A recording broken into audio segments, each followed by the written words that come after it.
সেটা হলো যে আপনাদের এই সময়টা, এটা আমাদেরও একটা সময় ছিল। এই যে আপা স্যার আমরা যারা, আমাদেরও একটা সময় ছিল, ওই সময়টা আমরা পার করে এসেছি। তো আপনাদের এখন যেই সময়টা, এটা হলো জীবনের সবচাইতে গুরুত্বপূর্ণ সময়, এবং এই সময় জীবনে আপনি আর কখনো পাবেন না। তাহলে একটা জিনিস মনে রাখতে হবে আপনাকে, যে আজকে আপনি যেখানে, এখান থেকে আপনাকে অনেক দূর যেতে হবে। যদি অনেক দূর যেতে চান তাহলে কি করতে হবে? সবচেয়ে বড় যে জিনিসটা সেটা লেখাপড়া।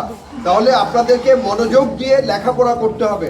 যদি আপনি মনোযোগ দিয়ে লেখাপড়া করেন তাহলে এক সময় আপনি পৃথিবীর অনেক বড় বা অনেক দূর যেতে পারবেন। পারবেন না?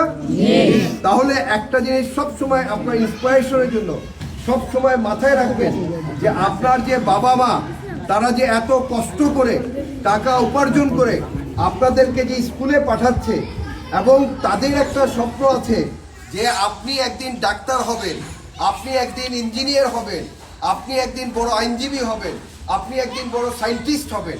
এই যে যে তাদের স্বপ্ন, এই স্বপ্নের জন্য তারা দিনরাত পরিশ্রম করে আপনাদের জন্য উপার্জন করে, এবং সেই উপার্জনের টাকা দিয়ে আপনাদের কাপড়, আপনাদের টিউশন ফিস, আপনাদেরকে অন্যান্য যেটা আপনারা চান সেটাই কিন্তু তারা আপনাদেরকে দেয়। সেটা অনলি কারণ কি, যে তারা আপনাদের মাঝে স্বপ্ন দেখে যে আমার মেয়ে একসময় ডাক্তার হবে, আমার মেয়ে একসময় আইনজীবী হবে, আমার ছেলে একসময় ডাক্তার হবে, তাই না? এই স্বপ্নগুলি দেখে। এখন এই স্বপ্নটা আপনাদেরকে বাঁচিয়ে রাখতে হবে না? সেই জন্য আপনাদের কি পরিশ্রম করতে হবে না? সব সময় ভালোভাবে পরিশ্রম করতে হবে। এবং আরেকটা জিনিস মনে রাখবেন, আজকে আপনি ধরেন আপনার ডানে বামে পিছনে সামনে যাদেরকে দেখতেছেন, অনেকেই হয়তোবা দেখবেন কিছুই করতে পারবে না, হয়তোবা ভ্যান গাড়ি চালাবে বা অন্য কিছু করবে বা খেতে কাজ করবে। আবার আপনারই ডানে বামে পিছনে সামনে উনি একজন দেখবেন যে খুব বড় সায়েন্টিস্ট হয়ে গেছে, একজন খুব বড় কি ডাক্তার হবে, খুব বড় ইঞ্জিনিয়ার হবে। তো আপনি সেই ব্যক্তি হতে চান? তাহলে কি করতে হবে?